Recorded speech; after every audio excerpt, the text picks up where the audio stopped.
your profession!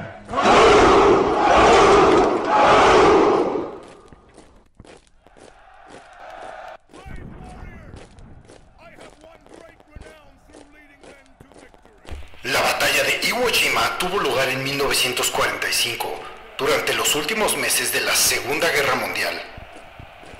Hasta el día de hoy, se considera uno de los enfrentamientos más icónicos y sangrientos de la Batalla del Pacífico, cuando las fuerzas estadounidenses y sus aliados lucharon contra Japón en el vasto Océano Pacífico.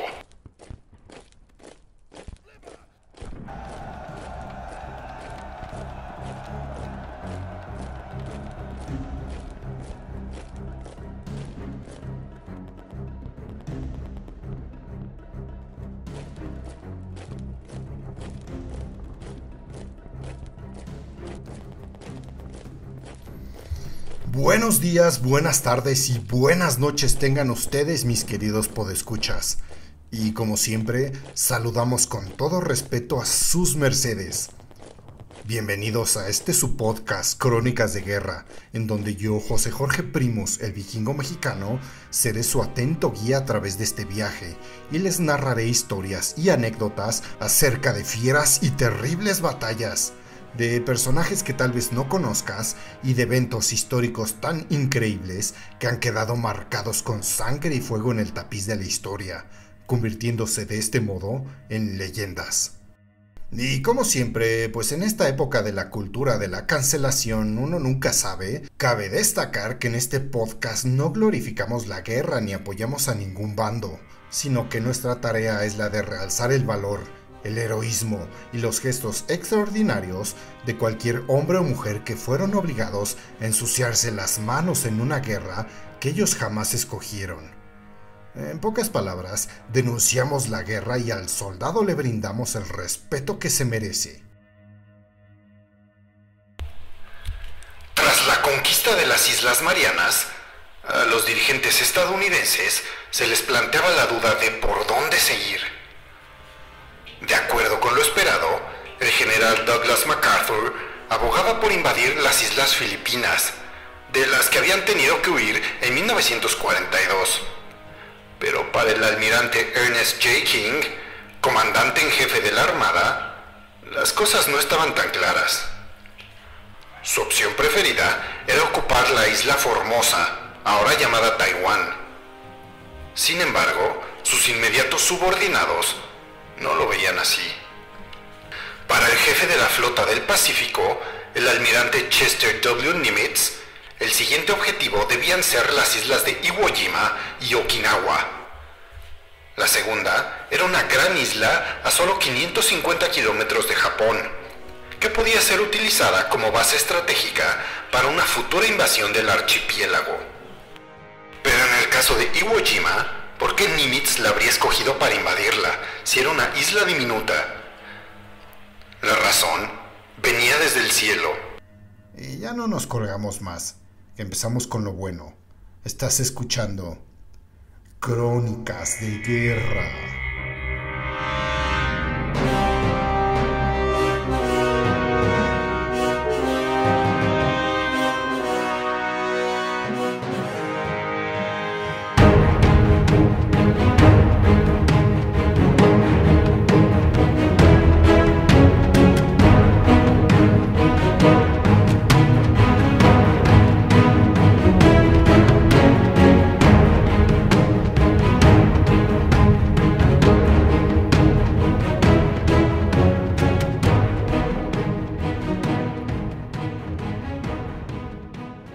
La Segunda Guerra Mundial llevó la globalización del conflicto hasta un nuevo nivel que el mundo no había visto anteriormente.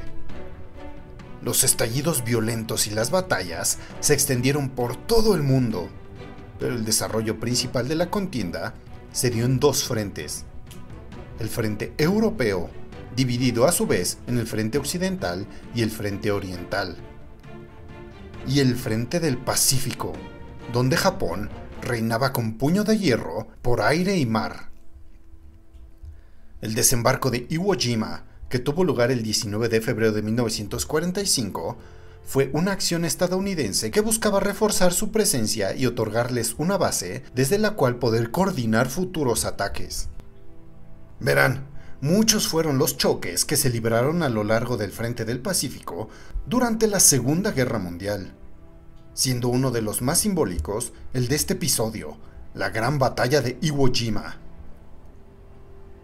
La violencia de este enfrentamiento entre los Estados Unidos y el Imperio Nipón no tuvo parangón hasta la fecha, pues los soldados japoneses, muy bien agazapados entre volcanes y galerías subterráneas, masacrarían a miles de las tropas estadounidenses desembarcadas sobre las negras playas de ceniza y en su avance sobre las escarpaduras rocosas, algo por la cual la campaña de Iwo Jima sería tristemente recordada como la picadora de carne. Pero de nuevo, como dice Jack el Destripador, vamos por partes. Desde el final de la Gran Guerra o la Primera Guerra Mundial, en Japón tuvo lugar un resurgimiento de los valores tradicionales y nacionalistas, que encontraron un potente caldo de cultivo en esa casta militar que se sentía deshonrada y herida. El emperador Hirohito y sus mariscales vieron en la Alemania nazi y la Italia fascista unos aliados que les ayudarían a que Japón ocupase el lugar que ellos pensaban que debió ocupar.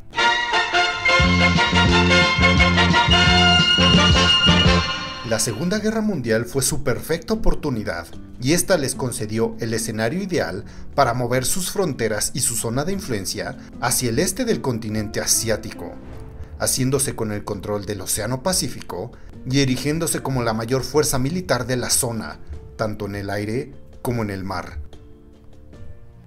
Y eventualmente, cuando en 1941 los aviones japoneses realizaron un ataque que ellos llamaban preventivo contra la base naval de Pearl Harbor en Hawái, provocaron la entrada inmediata de los Estados Unidos en el conflicto, una superpotencia que dedicaría todos sus recursos a la derrota del eje y a la venganza por ese primer golpe. Bajo el liderazgo del general Douglas MacArthur, las tropas estadounidenses llevaron a cabo un toma y daca con los nipones que encontraría su culmen en la batalla por Iwo Jima, un islote sin apenas recursos naturales y poco que ofrecer, que se convirtió en un punto clave de la estrategia estadounidense, ya que permitió coordinar todas las acciones del Pacífico desde una base a 1200 kilómetros de distancia de la capital del Imperio Nipón, Tokio. Y así, después de meses de cruentas batallas y violentos y sanguinarios combates, los estadounidenses lograron conquistar las Islas Marianas, tras lo cual habían construido 5 grandes aeródromos en sus principales islas, Saipan, Tinian y Guam, desde las cuales los cuatrimotores Boeing B-29 habían iniciado ya el bombardeo de las infraestructuras niponas. Pero no todo era tan sencillo como parecía, pues la distancia que debían salvar, desde el aeródromo hasta sus blancos, podía ser de más de 2.600 kilómetros, por lo que los aparatos de la 20ª Fuerza Aérea estadounidense se veían obligados a priorizar el combustible en detrimento de soltar las bombas en sus objetivos. Verán, desde la ocupación de las Islas Marianas por parte de los Estados Unidos en el verano de 1944, este archipiélago, que tenía en su radio de acción al propio territorio metropolitano nipón, fue empleado por los grandes aviones P-29, conocidos también como superfortalezas o superfortress, para bombardear las ciudades de Japón.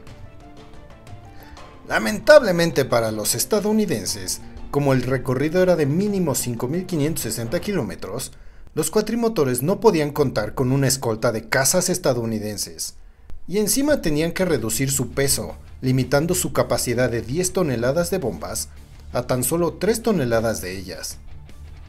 Ante este dilema, que costó la pérdida de decenas de aparatos bombarderos a manos de los rápidos interceptores japoneses, y a que los daños causados a la industria enemiga no fueron los esperados, la Fuerza Aérea estadounidense se vio en la necesidad de establecer una base más cercana para operar con cazas.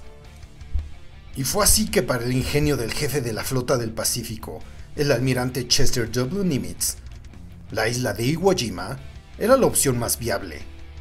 Él vio algo en esta isla volcánica que sus demás compañeros no pudieron ver.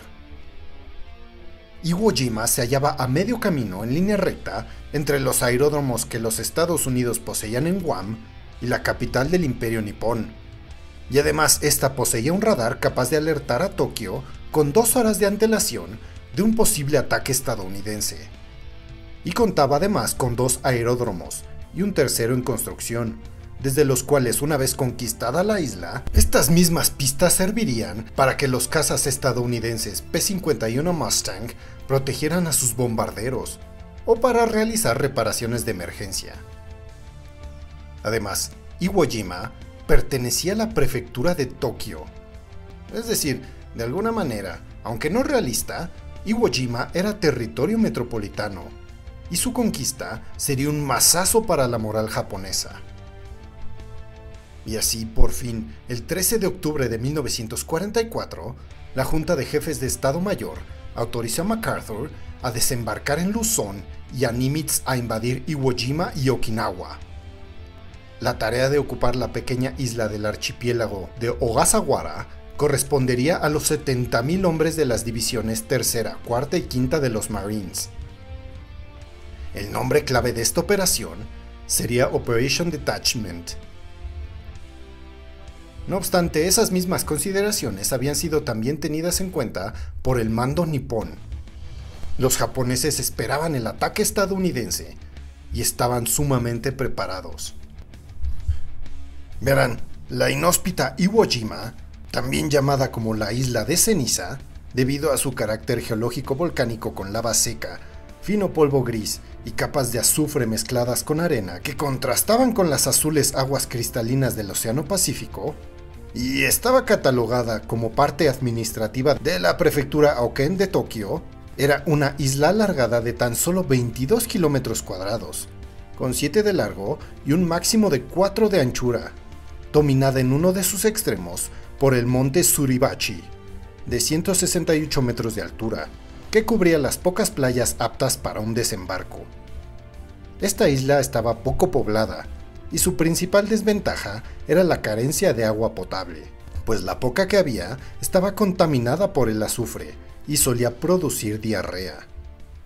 También el calor en esta isla podía ser asfixiante, y la tierra desprendía emanaciones constantes de azufre. Cuando llovía, sus habitantes procuraban recoger el agua como fuese. Cada gota era importantísima. El general Tademichi Kuribayashi, un miembro de la Guardia Imperial y veterano de la invasión a Hong Kong en 1941, fue designado jefe de la guarnición de la isla de Iwo Jima al frente de la 109 División de Infantería. A diferencia de otros mandos, este comandante había estudiado en los Estados Unidos y conocía muy bien a sus rivales. También rechazaba de forma tajante las actitudes suicidas y las clásicas cargas Banzai.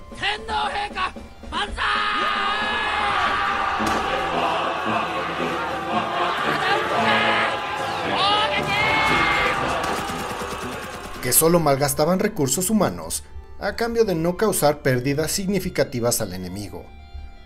Por si no lo sabían, más o menos en este periodo de tiempo, a los japoneses les encantaba suicidarse, cargando contra el enemigo a toda velocidad para masacrarlo a punta de bayoneta.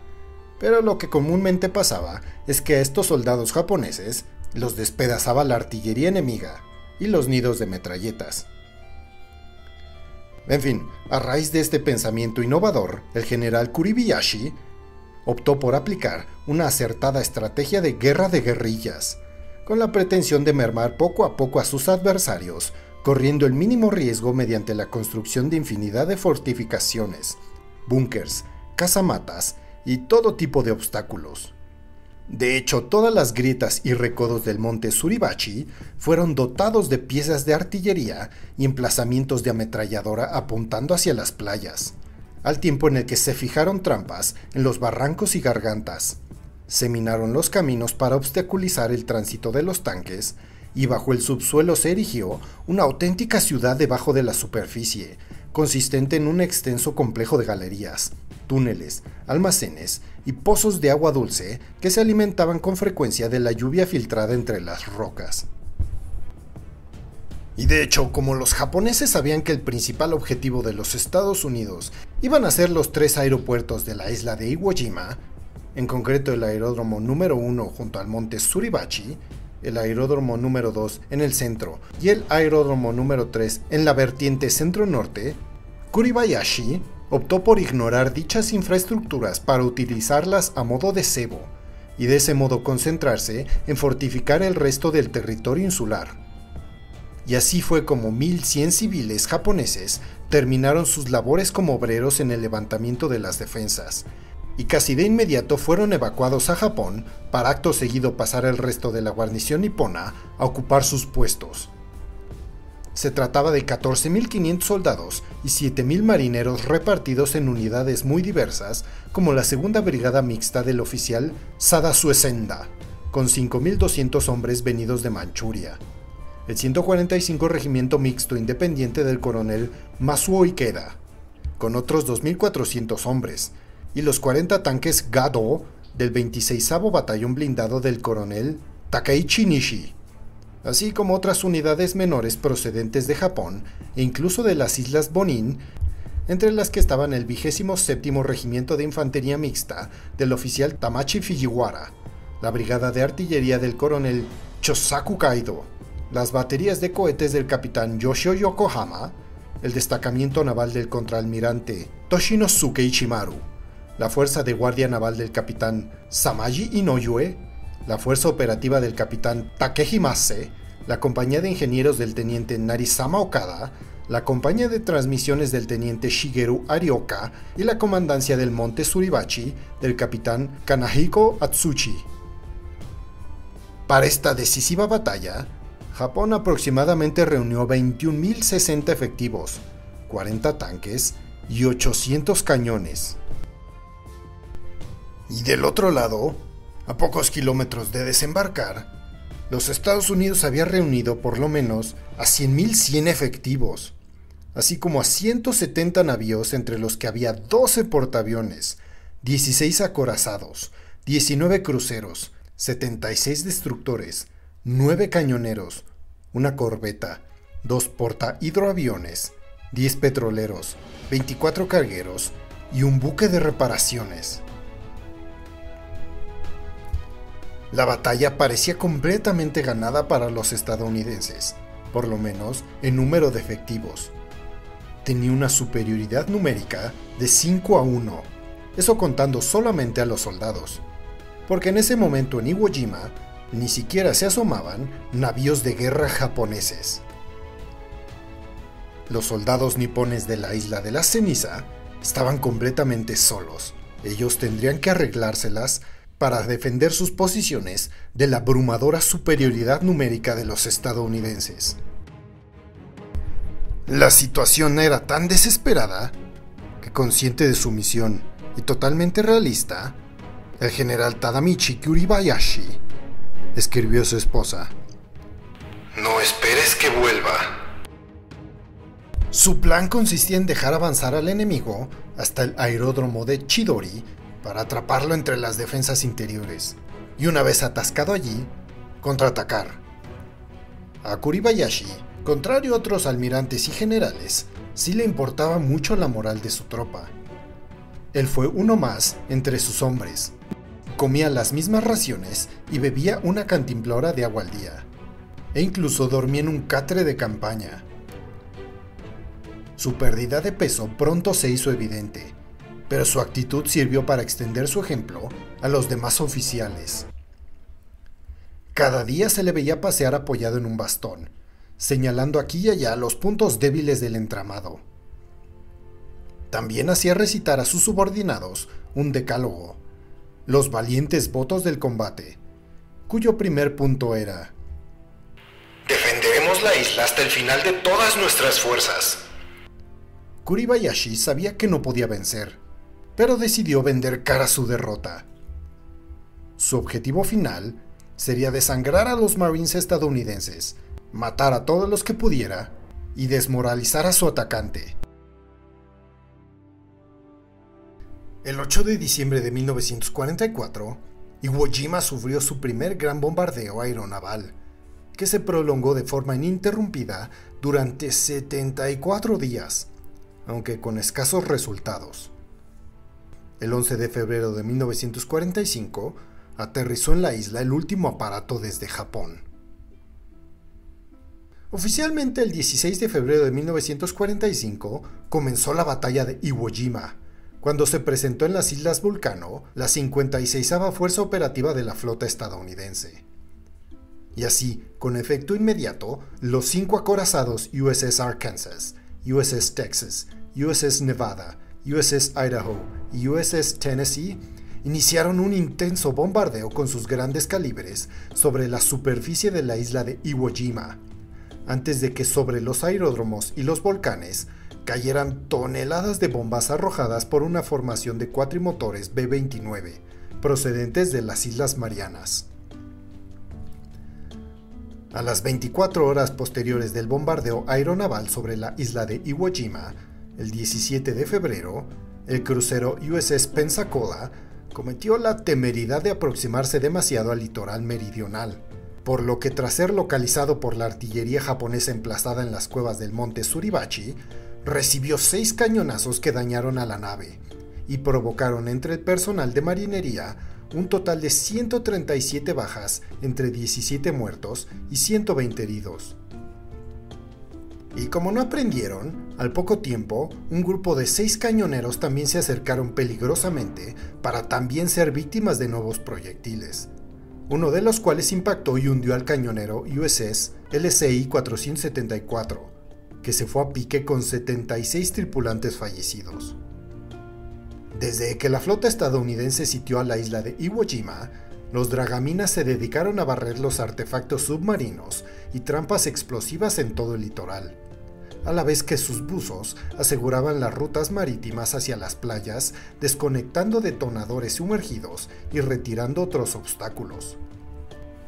Mientras tanto, la aviación embarcada de los portaaviones castigó desde el aire las pocas posiciones japonesas que pudieron ser descubiertas, además de disparar los acorazados, cruceros y destructores, un total de 22.000 proyectiles de alto y mediano calibre, así como infinidad de granadas de 500 kilogramos que convirtieron pronto la superficie de la isla en un paisaje lunar de cráteres cuando el bombardeo finalmente terminó el 18 de febrero.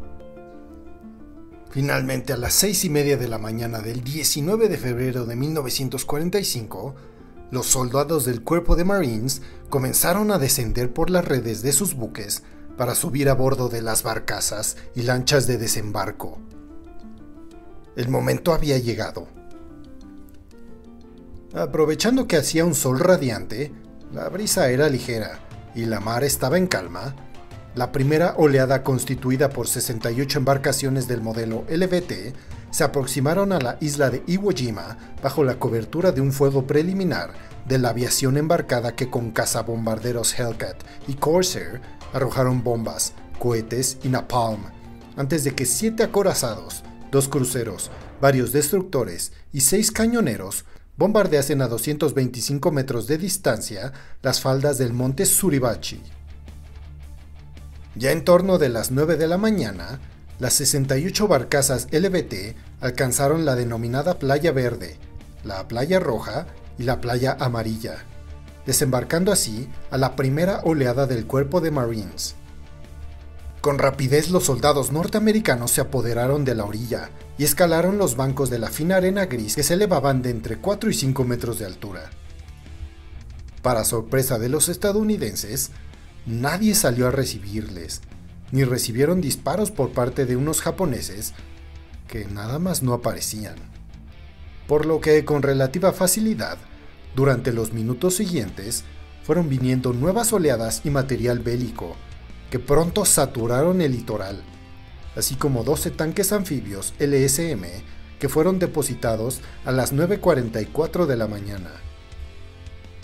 Aquella era la calma que antecedía la tormenta. Creyendo que la isla de Iwo Jima había sido abandonada por completo por el ejército japonés, los mandos del Cuerpo de Marines se confiaron y ordenaron a sus tropas avanzar hacia el interior. Desgraciadamente para ellos, en cuanto hubieran recorrido 150 metros desde la cabeza de playa, fueron víctimas de un repentino fuego de ametralladoras y morteros que masacraron a muchos soldados norteamericanos, antes de que el resto corriese nuevamente a la orilla o comenzaran a cavar hoyos en la arena para protegerse. Acto seguido, como una precisa orquesta, las piezas de artillería emplazadas en el monte Suribachi asomaron sus bocas y descargaron una lluvia de proyectiles que impactaron sobre las playas saturadas de hombres y material, despedazando a cientos de Marines y destruyendo a un buen puñado de barcazas, vehículos y tanques. A este problema pronto se le sumó otro, pues justo en el instante en el que empezó el bombardeo, había desembarcado la segunda oleada estadounidense, lo que generó un colapso en la costa al quedar los 6,000 soldados depositados allí prácticamente inmovilizados y sometidos a un descomunal infierno. El plan de Kuribayashi parecía estar funcionando. Solo la llegada de los bulldozers e ingenieros de demolición estadounidenses permitió que los atacantes se abrieran paso, a la espera de una carga Banzai que no llegaba nunca. Desde su buque de mando, el general Holland M. Smith, jefe del 5º Cuerpo Anfibio, comentó: No sé quién es, pero el general japonés que dirige este espectáculo es un cabrón muy listo. No fue sino hasta las 10:30 de la mañana que los soldados del Cuerpo de Marines estadounidense pudieron comenzar a salir de las playas, para después liquidar a los tiradores apostados en el litoral y emprender la marcha hacia el aeródromo número 1. A pesar del esfuerzo estadounidense, el progreso fue muy lento, porque sus soldados constantemente sufrían emboscadas a manos del enemigo, sin contar con que el 28º Regimiento de Marines resultó completamente frenado en una encrucijada de trincheras y búnkers justo al llegar a la cara occidental del monte Suribachi. A las 11:30 de la mañana, un contingente del Cuerpo de Marines que había partido de la Playa Azul y la Playa Azul 2, con varios centenares de efectivos, se situaron a menos de medio kilómetro del aeródromo número 1, aunque enseguida fueron detenidos ante el sector fortificado de la cantera. Después de una cruenta lucha sobre aquel sector que costó 150 bajas a los estadounidenses, contando muertos y heridos, finalmente la llegada como refuerzo de tanques Sherman permitió a los Marines eliminar a todos los defensores nipones y declarar conquistada la cantera a las 2 de la tarde de ese día. Pero en las playas de desembarco, la cosa no era bonita para los estadounidenses, pues todas las playas de la isla de Iwo Jima continuaron estando sometidas a los tiros de morteros y piezas de gran calibre emplazadas en el monte Suribachi, y los Marines estadounidenses continuaban muriendo. Curiosamente, entre las cuantiosas bajas de aquel día estuvo la sorprendente historia del teniente Benjamin Russell, quien mientras permanecía oculto en un agujero sobre la arena, un proyectil le arrancó la pierna de cuajo, antes de que un segundo disparo le amputase la otra pierna y un tercero le seccionase el brazo izquierdo. Milagrosamente, y pese a quedar mutilado de por vida, el teniente Benjamin Russell sobrevivió a diferencia de muchos otros de sus compañeros, los cuales cayeron despedazados por el fuego de los japoneses, exactamente igual que el 25% de todo el contingente desembarcado. O sea, 25 soldados estadounidenses de cada 100 morían, algo que le valió ser denominada la batalla de Iwo Jima con el nombre de la picadora de carne. A últimas horas de la tarde de aquel 19 de febrero de 1945, los soldados de la 4ª División de Marines fueron los primeros en acceder al altiplano de Motoyama, que poseía una forma de un cuadrilátero de 4 kilómetros. A la caída de la noche, los soldados norteamericanos pasaron de estar padeciendo un calor insoportable a sentir un terrible frío con el descenso brusco de las temperaturas. A estas molestias se añadieron los bombardeos nocturnos de cañones, morteros y cohetes procedentes del monte Suribachi que continuaban machacando y castigando las posiciones del Cuerpo de Marines, los cuales en menos de 24 horas habían encajado 3.100 bajas, entre 600 muertos y otros 2.500 heridos. El segundo día de la batalla de Iwo Jima, el 20 de febrero, el tiempo empeoró notablemente con nubarrones negros, intensas lluvias y fuertes vientos que generaron ciertos retrasos a los soldados estadounidenses, como por ejemplo a los hombres de la Playa Amarilla, que fueron repelidos justo a las afueras del aeródromo número 1. Simultáneamente, los soldados del 28º Regimiento de Marines fueron rechazados de las faldas del monte Suribachi desde las 8:30 de la mañana en adelante, por lo menos hasta que a las 11 de la mañana recibieron el apoyo de tanques Sherman que les permitieron avanzar unos metros. Aunque enseguida otra vez fueron detenidos porque la lluvia imposibilitó el ascenso, al dejar toda la subida mojada de agua y hacerla resbaladiza para los tanques Sherman. Hasta esos instantes, el 28º Regimiento de Marines había encajado un 75% de bajas, o sea, 3 de cada 4 estaban muertos o heridos, sin contar con que el resto de las unidades en otros sectores contabilizaban 1.000 muertos y heridos, a cambio de controlar únicamente un cuarto de la isla de Iwo Jima. La gran ofensiva hacia el monte Suribachi se inició a las 7 de la mañana del martes 21 de febrero, con el golpeadísimo 28º Regimiento de Marines atacando la base del volcán. Los 26º y 27º Regimientos de Marines atacando la cara occidental. El 23º Regimiento de Marines atacando el centro insular y el 24º Regimiento de Marines atacando el extremo oeste. Este asalto se desarrolló bajo el apoyo naval de los cruceros y destructores, así como de 108 aviones de la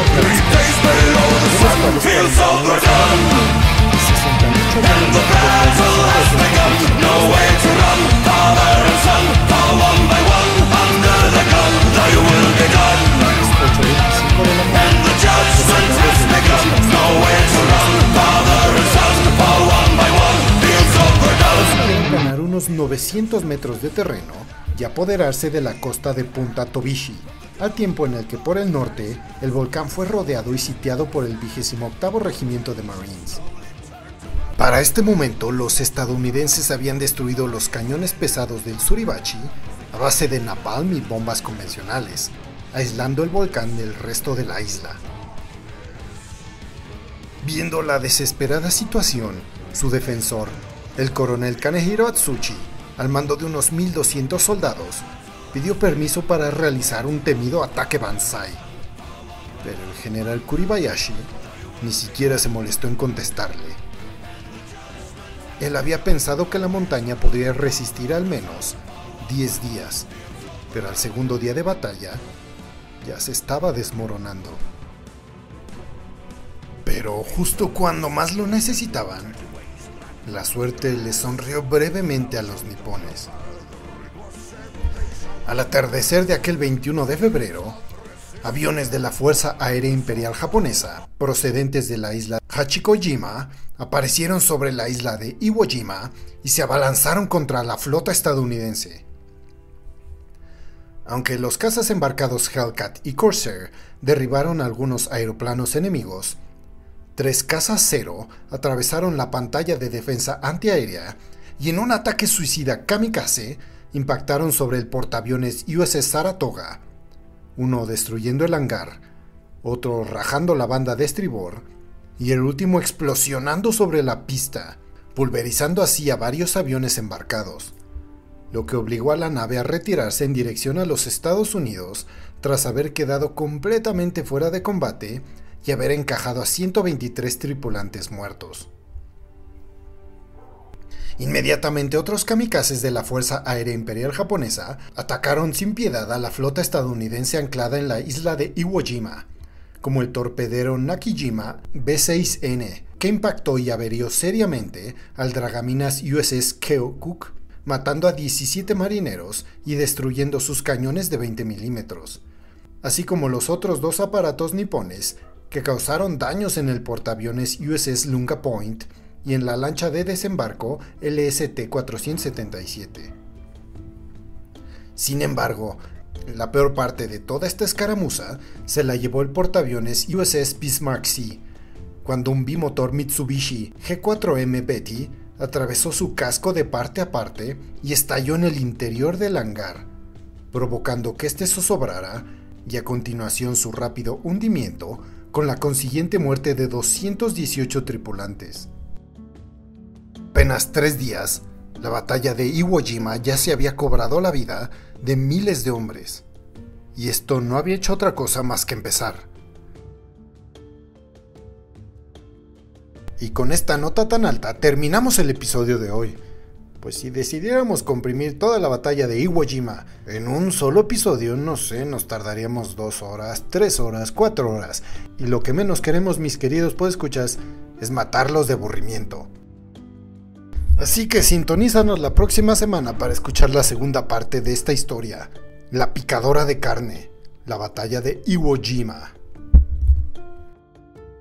Y si quieren escuchar acerca de una batalla en especial o de un personaje que consideren importante, no duden en contactarnos en nuestras redes sociales, tanto en Twitter, que ahora es X o X, e Instagram, nos encontrarás como @crónicasdeguerra solo con la D, y nuestro correo es crónicasdeguerra@outlook.com. Y si nos escuchas por Spotify, como siempre no te olvides de seguirnos, darle clic a la campanita para recibir notificaciones cuando tengamos episodios nuevos. Responda a las encuestas que siempre ponemos debajo de la descripción de los mismos y nos des 5 estrellitas para seguir creciendo y seguirte trayendo más historias épicas como la de hoy. Y muchas gracias a todos ustedes por seguirnos escuchando. Y recuerden, quien no conoce su historia está condenado a repetirla. Yo soy José Jorge Primus, el vikingo mexicano, y esto fue Crónicas de Guerra.